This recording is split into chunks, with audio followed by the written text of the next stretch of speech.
ہمارا ملک نازک دور سے گزر رہا ہے، یہ تو ہم سن رہے تھے، ابھی ہم دیکھ رہے ہیں، یہ نازک دور تو کبھی ختم ہی نہیں ہوا، یہ مشکل وقت کبھی ختم ہی نہیں ہوا. ہم نے نہیں دیکھا کہ کبھی ایسے بھی حالات ہوں کہ ملک میں قوم بڑی خوش ہو، خوشحال ہو، چیزیں اچھی ہوں، تاجر برادری خوش ہو. کبھی بھی نہیں ایسے ہوا. آپ ٹھیک کہتے ہیں کہ وقت نازک نہیں ہوا، پر کبھی یہ بھی نہیں ہوا کہ آپ کی ڈیویلیویشن ہو گئی ہو اور $1 کے عوض آپ کے 300 روپے ہو گئے ہوں. جی بالکل ایسے یہ بھی کبھی نہیں ہوا کہ جہاں 15 روپے کی بجلی آپ کو ملتی تھی وہاں پر بجلی آپ کو 60 روپے کی مل رہی ہے. یہ بھی کبھی نہیں ہوا کہ آپ نے اپنی انڈسٹری کو چلانے کے لیے جو آپ کو را مٹیریل چاہیے آپ نے وہ را مٹیریل ہی بند کر دیا.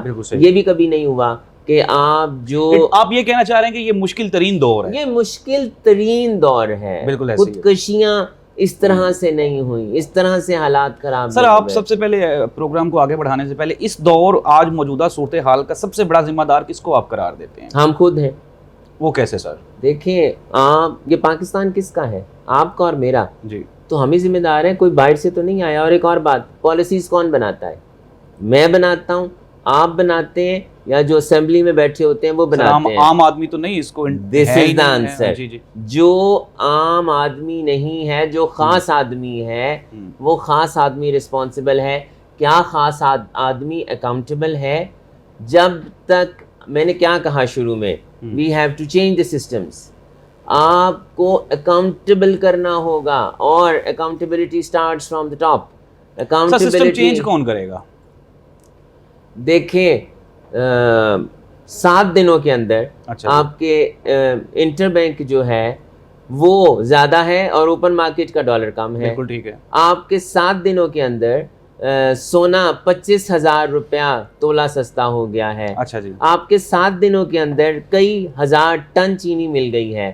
آپ کے 7 دنوں کے اندر کئی ہزار ٹن کھاد بھی مل گئی ہے. ملاقات ہوئی آپ کی چیف آف آرمی اسٹاف صاحب سے، کیا آپ یہ جو ساری ڈیولپمنٹس ہیں یا بہتری ہے، وہ جو پرومسز انہوں نے آپ کے ساتھ کیے اس میٹنگ میں، کیا آپ کہتے ہیں یہ فوج کی وجہ سے ہو رہا ہے سارا کچھ؟ دیکھیں جو میں نے کچھ گزارشات کی اس میں میں نے یہ کہا کہ انٹر بینک اور اوپن مارکیٹ کے ڈفرینس کو کم کیا جانا چاہیے ہے. ٹھیک ہے.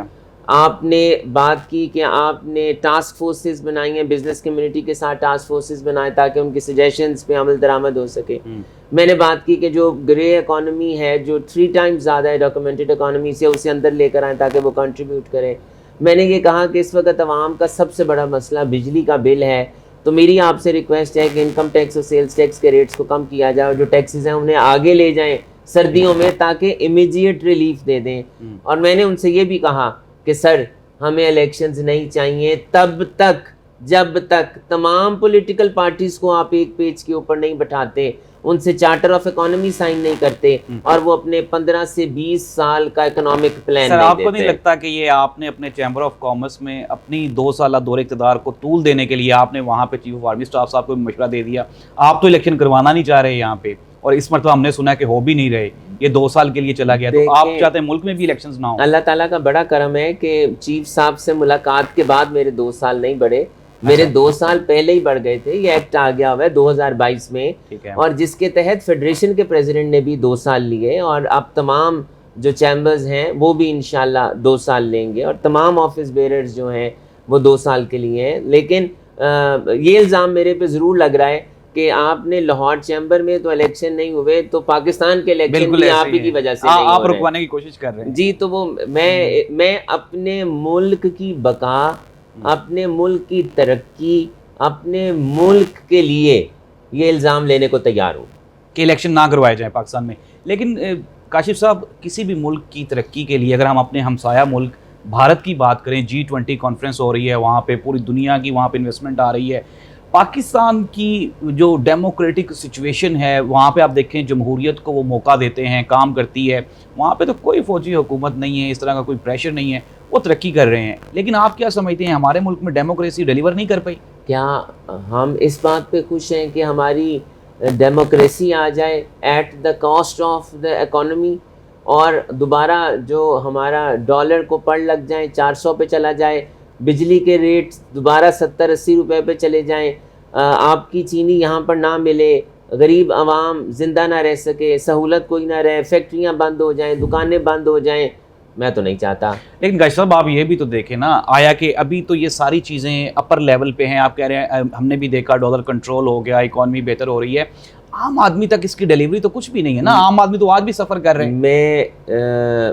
اللہ تعالیٰ کی مدد سے یہ آپ کے ٹیلی ویژن, آپ کے پروگرام پہ یہ بیان دیتا ہوں انشاءاللہ, کیونکہ اگر الفاظ غلط نہ ہو تو chief of the army staff کے بھی یہی الفاظ تھے کہ صبر کا دامن رکھیں, ٹرسٹ کریں, تھوڑا سا انتظار کریں, پاکستان کے حالات بہتر ہونے کو جا رہے ہیں. میں بھی یہی کہتا ہوں اس وقت ہمیں اللہ تعالیٰ اور اس کے حبیب پہ توکل کی ضرورت ہے, تھوڑا سا ہمیں صبر کا دامن پکڑ کے رکھنا ہے, بہت بے چین. تھوڑا سا بتا دے, تھوڑا سا سے مراد 5 سال 10 سال کتنی کو دیر تک کے لیے آپ کہہ رہے ہیں؟ 6 مہینے انشاءاللہ. 6 مہینے کے اندر آپ کے ریزلٹس بہت اچھے ہو جائیں گے. آپ کے تو 6 دنوں کے اندر اچھے ہو گئے. صحیح ہے. 6 دنوں کے اندر جو ڈالر کو پڑ لگ گئے تھے, ڈالر آپ کا نیچے آ گیا ہے, چینی آپ کی سستی ہو گئی ہے, آپ کی شوگر انڈسٹری سستی چینی دینے پہ تیار ہو گئی ہے, آپ کے بارڈر سیز ہو گئے ہیں, آپ کے بجلی کے بل جو چوری ہو رہی تھی اور جو خاص لوگ چوری کر رہے تھے. ایک سوال کا جواب دے دیں. یہ کہتے ہیں کہ for example chief army staff صاحب نے جتنے بھی میئرز کیے کہ اقدامات میں یہ اٹھاؤں گا, فار ایگزامپل انہوں نے کہا ڈالر کی اسمگلنگ کنٹرول کی جائے گی, ایران سے پیٹرول کی اسمگلنگ ہوتی ہے. آپ یہ نہیں سمجھتے کہ تاجر برادری کے ساتھ ساتھ اوپر سے طاقتور جو لوگ ہوتے ہیں, خصوصاً ایک سخت سوال ہے لیکن ہماری آرمی کے لوگ بھی اس میں شامل ہوتے ہیں, تو کس طرح سے کنٹرول کریں گے وہ ان کو؟ آج تک جرنیل کا تو احتساب ہوا نہیں سر. دیکھیں میں نے آپ سے کیا کہا, accountability starts from the top, it doesn't starts from the bottom. اور ٹاپ میں سارے آتے ہیں, جو جس محکمے سے بھی ہے. ہمیں اپنے آپ کو اگر روز حشر اکاؤنٹیبل کرنا ہے تو پھر ہمیں اپنے آپ کو یہاں بھی اکاؤنٹیبل کرنا ہے. تو میں سمجھتا ہوں اگر آپ روز حشر اکاؤنٹیبلٹی سے نہیں بچ سکتے, اگر آپ یہاں بچ بھی جائیں گے تو آپ روز حشر نہیں بچ سکیں گے. اکاؤنٹیبلٹی آپ کے پیچھے جائے گی, آپ کو اکاؤنٹیبل ہونا ہوگا.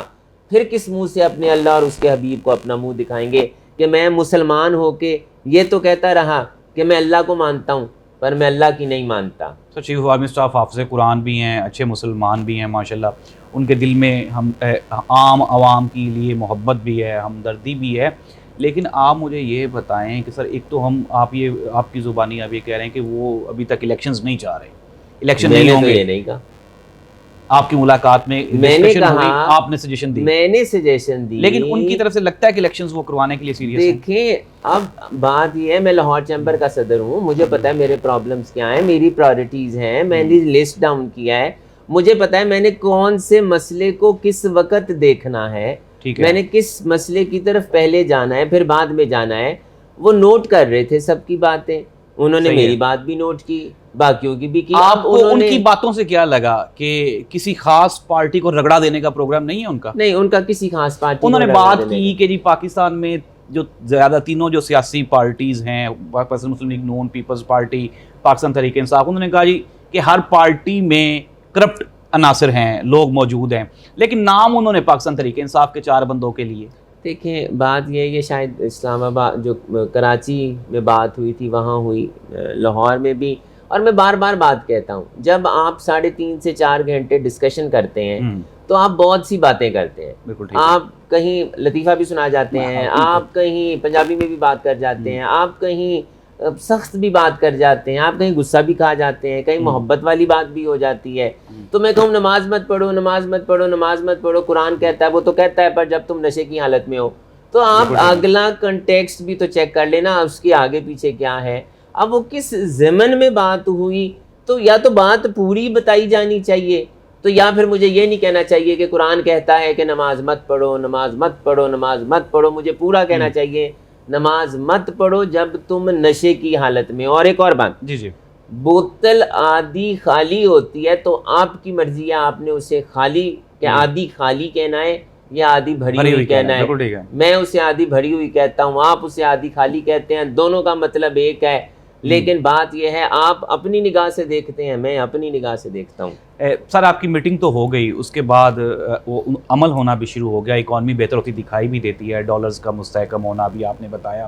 کہ ہماری شوگر کی فراوانی اور ساری چیزیں مستحکم ہو گئی ہیں، لیکن اس کے بعد اب ہوتا یہی ہے نا کہ بیک اپ لیا جاتا ہے.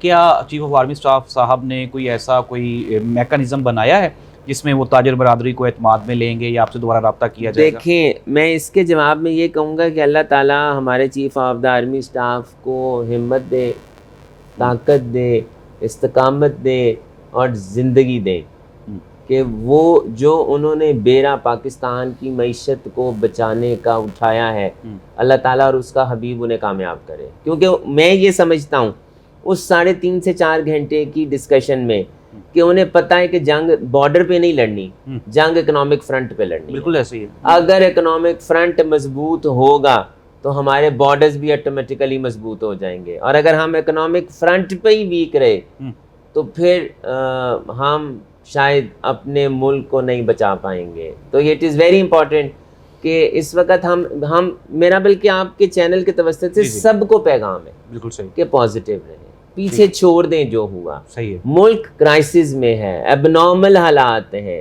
ملک بچانا ہے، ہمارے پاس آپشن اور کوئی نہیں ہے.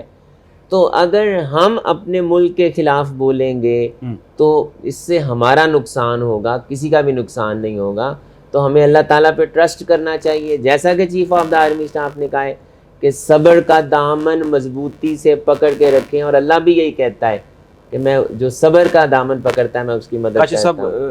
آخر میں تھوڑا سا ہماری عوام کے لیے بھی کوئی صبر کا میسیج جس سے وہ واقعی صبر کرنے کے قابل ہو جائیں. آپ یہ بتا دیں کہ آپ کی میٹنگ کے بعد اور اب تک کے یہ جو جتنے بھی سٹیپس ہوئے ہیں اس کے بعد ڈالر کہاں پہ سٹے کرے گا؟ پیٹرول کی قیمتیں سنا ہے 15 روپے مزید وہ بڑھانے جا رہے ہیں. بجلی انہوں نے گزشتہ روز 2 روپے فی یونٹ مزید مہنگی کر دی، اور آئندہ بھی آئی پی پیز کا ایشو ہے، پھر اس کے بعد ڈالر کا ہے، اسمگلنگ کا، یہ سارے ایشوز ہیں. آپ کائنڈلی یہ بتا دیں کہ آپ کو کیا لگتا ہے ڈالر کہاں پہ سٹے کر جائے گا اور باقی سچویشن کہاں پہ رہے گی؟ جب کینسر کے مریض کو 4تھا سٹیج بھی ہونا تو آپ اس بات کو نہیں مانتے کہ اللہ اسے اٹھا لے گا اور یہ مر جائے گا. آپ تب بھی اس کی صحت کی دعا کرتے ہیں اور زندگی کی دعا کرتے ہیں، ساتھ ساتھ علاج بھی کرواتے ہیں. ساتھ ساتھ علاج بھی کراتے ہیں. تو اٹ از ویری امپورٹنٹ کہ ہمیں اس بات کو سمجھنا چاہیے کہ پاکستان کے جو حالات ہیں وہ 4تھے سٹیج کے کینسر سے کم نہیں ہیں. بالکل ایسے ہی ہے. ہمیں پہلے کینسر کو روکنا ہے، کینسر کو روک کر واپس جانا ہے. اگر ہم اللہ پہ توکل کریں گے، علاج پراپر کرائیں گے، آپ کا معالج درست ہوگا اور آپ ٹائم پہ دوائی کھائیں گے تو اللہ تعالیٰ آپ کو شفا دے گا. لیکن اگر آپ صرف اللہ تعالیٰ سے شکوہ کریں گے، معالج سے شکوہ کریں گے. ڈالر کہاں پہ دیکھتے ہیں، کہاں جا کر میری خواہش ذاتی پوچھیں تو میں تو 150 پہ چاہتا ہوں میرا ڈالر اور روپی کی پیرٹی 150 پہ آ جائے. لیکن ہوگا تو نہیں، ذری سی بات ہے. خواہش ہے، اللہ سے اچھا مانگنا چاہیے. میں اللہ سے اچھا مانگتا ہوں ملک کے لیے. ہم آپ کی خواہش نہیں ہم جاننا چاہتے ہیں، ہم حقیقت جاننا چاہتے ہیں کہاں پہ رکے گا. میں تو 150 کی بات کروں گا. اللہ تعالیٰ دیکھیں، آپ جب منہ سے نکالتے ہیں اچھی بات تو اللہ سے پیٹرول اور بجلی مہنگی ہوگی، آپ کی جو تاجر برادری ہے اس کے مسائل بڑھیں گے، ان کو اعتماد میں لیں گے. تب تک سستی نہیں ہوگی جب تک آپ کا روپی اسٹرانگ نہیں ہوگا. روپی ایسے اسٹرانگ نہیں ہوگا، آپ کو امپورٹس کم کرنی پڑیں گی. مجھے یہ بتائیں، آپ کے جو ہمارے جو ایکسپیٹریٹس پاکستانی ہیں انہوں نے $5 بلین کم کیوں بھیجا ہے پچھلے سال؟ صرف 25 روپے کے لیے. میں بتا دیتا ہوں صرف ہنڈی کے 25 روپے کے فائدہ کے لیے انہوں نے سٹیک پہ لگا دیا اپنے ملک کو. اگر وہ اپنے ملک کو سٹیک پہ نہ لگاتے تو $5 بلین ہماری کٹی میں آ جاتا. ہماری کٹی میں آتا تو آج ہمارے روپے کا یہ حال نہ ہوتا. بات یہ ہے ہم ان کو اعتماد میں بھی تو نہیں نہ لے رہے سر. آپ ان کو کہہ رہے ہیں، ہمارا وزیر صاحب فرما رہے ہیں، نگران وزیر صاحب کہ جی جا رہے ہیں لوگ، جائیں، برین ڈرین ہو رہا ہے. وہ کہتے ہیں جی جائیں، مجھے کوئی فرق نہیں پڑتا. ہمارے ہی وزیر اعظم صاحب نے ہر پلیٹ فارم پہ کھڑے ہو کے کہا تھا چور ہے. ہمارے ہی وزیر اعظم صاحب نے ہر پلیٹ فارم پہ کہا تھا کہ یہاں پر ٹیکس کا پیسہ چوری ہوتا ہے. ہمارے ہی وزیر اعظم صاحب نے کہا تھا کہ اس ملک میں انویسٹمنٹ نہ کریں. تو دیکھیں، میں پھر بار بار بات یہ کر رہا ہوں، اور ہمارے ہی وزیر اعظم صاحب نے کہا جی برین ڈیر ہونا ہے، جانے دیں. ہمارے ہی وزیر اعظم صاحب نے کہا کہ چلیں سالن نہیں ملتا تو کچھ اور کھا لیں، روٹی نہیں ملتی تو ڈبل روٹی کھا لیں.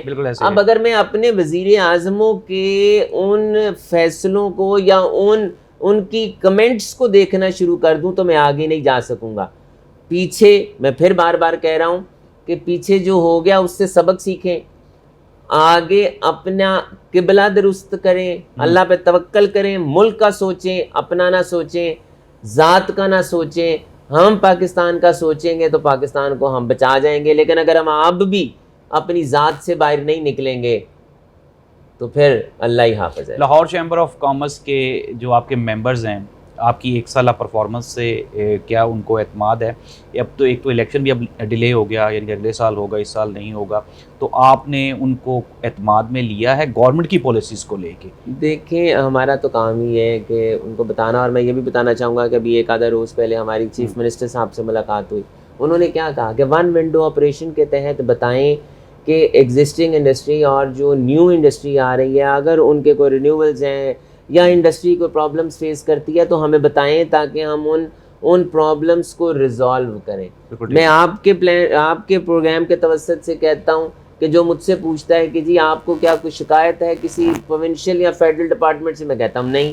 وہ کہتے ہیں دنیا کو شکایت ہے, آپ کو شکایت کیوں نہیں ہے؟ تو میں کہتا ہوں جون سا ممبر میرے پاس شکایت لے کر آتا ہے اور جب میں اس کا لیٹر لکھ دیتا ہوں اور اس کا ایشو ریزالو ہو جاتا ہے تو میں شکایت کیسے کروں؟ بالکل صحیح. اب اگر آپ ٹیکس نہیں دیں گے اور آپ کو FBR نوٹس بھیجے گی اور اس کے بعد آپ شکایت کریں گے آ کر, تو میں آپ کا تو کچھ نہیں کر سکتا. آپ کو ڈاکومنٹ کرنا ہے. تو جو میں بار بار کہہ رہا ہوں کہ we have to correct ourselves, ہمیں اپنا قبلہ درست کرنا ہے. ہم نے اگر 76 سال میں اپنا قبلہ درست نہیں کیا, آج کر لیں, از نیور لیٹ. آج ملک بچا لیں. آپ نے واٹر ریزروائرز آج تک نہیں بنائے, آپ کام شروع کر دیں. آپ نے ڈیمز 75 کے بعد نہیں بنایا, آج شروع کر دیں. آپ سولر کی طرف نہیں جا رہے, آج چلے جائیں. آپ ہائیڈل کی طرف, اس کی طرف, ہائیڈل کی طرف تو پانی میں ہی آ گیا, آپ ایئر کی طرف, ونڈ کی طرف نہیں جا رہے, آج چلے جائیں. تو یہ تو we have to correct ourselves نا, ہمیں پرائورٹیز کو دیکھنا ہے. اور میں نے جیسا کہ یہ کہا کہ the major problem is devolution, اور وہ 2 4 6 باتوں کے ساتھ ہے. وہ تبھی مستحکم آپ کا روپیہ ہوگا جب وہ چیزیں کنٹرول کریں گے. اور ایک اور بات بتا دوں, جب آپ کا روپیہ مستحکم ہو جائے گا تو انشاءاللہ الٹیمیٹلی آپ کے ملک میں انٹرسٹ ریٹ بھی کم ہوگا, آپ کے بجلی کے بل بھی کم ہوں گے, آپ کا انفلیشن بھی کم ہوگا, الٹیمیٹلی ڈیویلویشن کنٹرول کر جائے گا. لیکن اگر آپ یہ کہیں کہ آج 300 کے ریٹ کے اوپر آپ کو سہولت دے دی جائے, سوری, کوئی سہولت نہیں ملے گی. نگران حکومتوں کے رویے سے خصوصاً پنجاب اور مرکز میں آپ مطمئن ہیں, خوش ہیں؟ جی الحمدللہ میں تو مطمئن ہوں. میں اپنی ذات کی حد تک, کیونکہ مجھے بزنس کمیونٹی کے جو مسائل آتے ہیں میں ان تک اٹھاتا ہوں, پہنچاتا ہوں. منسٹرز آ رہے ہیں, رابطے کر رہے ہیں, ہم انہیں لیٹرز لکھ رہے ہیں, ہمارے ایشوز ریزالو ہو گئے ہیں. اگر میں اس کے باوجود بھی شکایت کروں تو تاجر برادری کی بات سنی جا رہی ہے. دیکھیں جو چلیں یہاں آ جائیں. اگر تاجر برادری آج آ کے مجھے یہ کہے کہ 18 آپ کا جو 22% سیلز ٹیکس کا ریٹ ہے 8% کرا دو, آپ کا کائبور کا ریٹ 22% ہے 6% کرا دو, آپ کا جو ڈیویلویشن ہے 300 روپیہ ورسز ڈالر ہے 150 پہ کرا دو, میں تو نہیں کرا سکتا, نہیں کروا سکتے. تو یہ تو دیکھیں we have to give time. جو ان کے جینوئن ایشوز ہیں وہ جو جینوئن ایشوز ہیں ہم وہ, اب مجھے تاجر برادری کہ جی چینی نہیں مل رہی اس کو کروا دو, میں تو تاجر برادری کی آواز اٹھا سکتا ہوں. نہیں سر, آپ نے چینی تھوڑا ان کے گورنمنٹ ڈلوانی ہے, لیکن ان کے ایشوز تو حل ہو رہے ہیں. لیکن کچھ لوگ یہ سمجھتے ہیں کہ شاید یہ بھی میری ہی ذمہ داری ہے ان کے گھر میں چینی ڈلوانا, آٹا بھجوانا, گروسری آپ نے کروانی, جی سستی بجلی, گروسری, شاید یہ بھی لاہور چیمبر کے پریزیڈنٹ کی ذمہ داری ہے, جو کہ نہیں ہے. میرا کام ہے اسٹیک ہولڈرز اور اسٹیٹ کے درمیان ان ایشوز کو ہائی لائٹ کرنا بس, اور بار بار ہائی لائٹ کرنا, اور وہ میں کرتا ہوں. اور میں آپ کو ایک اور بات بتاؤں, میں نے یہ issues running session of Senate میں اٹھائے. میں ان چند پریزیڈنٹس میں سے ہوں پاکستان کے جس نے سینٹ کے رننگ سیشن کو خطاب کیا. میں نے پریزیڈنٹ آف پاکستان کے ساتھ کیے, میں نے پرائم منسٹرز آف پاکستان کے ساتھ کیے, میں نے چیف منسٹرز کے ساتھ کیے, میں نے گورنرز کے ساتھ کیے, میں نے فنانس منسٹرز کے ساتھ کیے. اب دیکھیں میرا کام ہے آواز کو اٹھانا. اب آپ اگر آپ یہ سوال اب کریں کہ جی آپ نے اتنی دفعہ اٹھایا تو ہوا تو تب بھی کچھ نہیں. صحیح ہے. تو آپ اگر مجھے یہ کہیں کہ آج جو آپ کا 22% کائبور کا ریٹ ہے, میں دن میں 12 دفعہ اٹھانا شروع کر دیتا ہوں. اگر میرے 12 دفعہ کہنے سے 12% وہ نیچے آ جائے گا تو مجھے آپ بٹھا دیں, میں 12 دفعہ کہنا شروع کر دوں گا. یہ تو ملک کے حالات ہیں نا, یہ تو مائکرو اینڈ میکرو پالیسیز ہیں. تو جب تک وہ کریکٹ نہیں ہوئیں گی تب تک آپ کا پہیہ ٹھیک نہیں سر ہوگا۔ بہت شکریہ، جزاک اللہ۔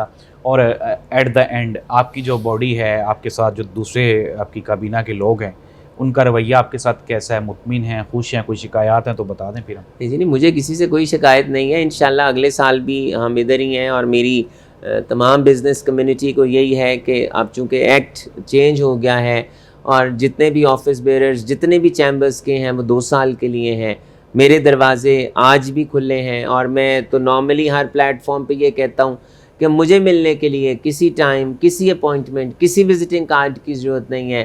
یہی آفر انشاءاللہ بشرط صحت و زندگی اگلے سال 30 سپتمبر 2024 تک اللہ اور اس کے حبیب کی کرم نوازی سے میں آپ کو دیتا ہوں کہ اگلے 13 مہینے بھی میں آپ کی یہاں پر بیٹھا ہوں، آپ کی مدد کے لیے، آپ کے کام کرنے کے لیے، کیونکہ میرا کام آپ کو فیسیلیٹیٹ کرنا ہے۔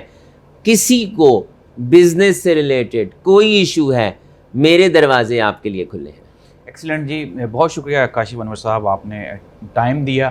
مشکل اور سخت سوالات کے ساتھ کاشف صاحب جو ہیں، ہم نے ان کو آفس میں بھی دیکھا، ایک لمبی لائن تھی لوگوں کی، اور بڑی خندہ پیشانی سے لوگوں کے ایشو سن رہے تھے اور ان کو ریزولو کر رہے تھے۔ اگر اسی طرح سے ہر جگہ پہ ٹیلنٹڈ اور ڈیزرونگ لوگ بیٹھ جائیں گے تو آئی تھنک سو دیٹ کہ جس طرح سے Lahore chamber of commerce and industries نے ایک بہتر رول پلے کیا ہے تاجر برادری کے مسائل کی حل کرنے کے لیے، اس طرح سے ہمارے ملک کے بھی مسائل حل ہوں گے۔ اللہ اس ملک کا حامی و ناصر ہو۔